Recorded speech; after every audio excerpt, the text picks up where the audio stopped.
Hi friend, sorry I haven't been around for so long, but I was going through some stuff, looking at all the old stuff I could find. Look at that old Apple computer, 6116, what is that, Performa 6116 CD. That was my first computer. Interesting, huh? I was looking through some old stuff and check this out.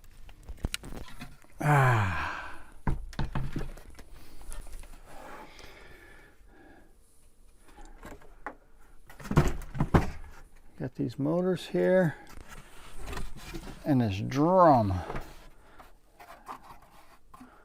with a speaker in it. I think what we're going to do, try to get this working.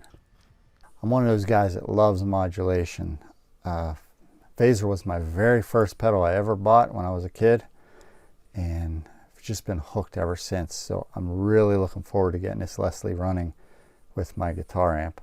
So make sure you're subscribed, and if you click that bell icon, it'll tell you when I have the new video ready.